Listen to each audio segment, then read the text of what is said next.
या पुढची बातमी. गणेशोत्सव अवघ्या काही दिवसांवर येऊन ठेपलाय. मात्र असं असताना साताऱ्यातील मूर्तिकार पीओपी गणेश मूर्तींच्या संदर्भात संभ्रमावस्थेत आहेत. तर राज्य सरकारनं अद्याप भूमिका स्पष्ट जाहीर केली नाहीये आणि किती मूर्ती तयार करायच्या आणि कोणत्या आकाराच्या बनवायच्या याचं नियोजन त्यामुळे रखडलेलं आहे. पीओपी मूर्तींना मोठी मागणी असली तरी सुद्धा अनिश्चिततेमुळे व्यवसायावर परिणाम होण्याची भीती सुद्धा व्यक्त करण्यात येते. शासनानं त्वरित निर्णय जाहीर करावा अशी मूर्तिकारांची मागणी.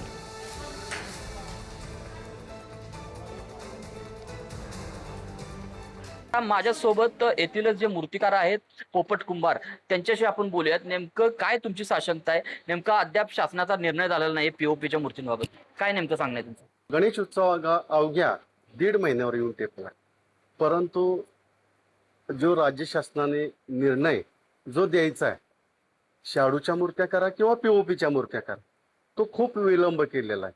तो अजून संभ्रम अवस्थेत आहे. नेमकं त्याच्यावर निर्णय झालेला नाही. त्यामुळं कुंभार समाज जो आमचा आहे किंवा अगदी मूर्तिकार सर्व असतील यांच्यासाठी खरं तर थोडंसं काळजीचा विषय ठरलेला आहे.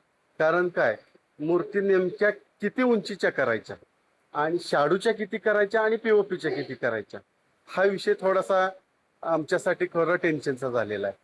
तर तो जास्तीत जास्त लवकरात निर्णय कसा होईल आणि कुंभारांच्या अगदी कुंभारां समाजासाठी जाऊ देत, परंतु ग्राहकाच्या दृष्टीने जर असेल पीओपीच्या मूर्ती घेतल्या तर तो किमतीचा परवडेल का, आणि शाडू मातीच्या मूर्ती घेतल्या तर लोकांना वजनाला किंवा टिकायला आणि किमतीला हेही परवडेल का, ह्याचा सर्व विचार करून राज्य शासनाने निर्णय द्यावा. राज्य शासनाने देखील आता पीओपीच्या मूर्तींबाबत किंवा शाडूच्या मूर्तीबाबत किंवा मूर्तीच्या उंचीबाबत योग्य तो निर्णय जाहीर केलेला नाही. त्यामुळे लवकरात लवकर याबाबतचा निर्णय जाहीर करावा अशी देखील मागणी आता मूर्तिकारांकडून करताना पाहायला मिळते.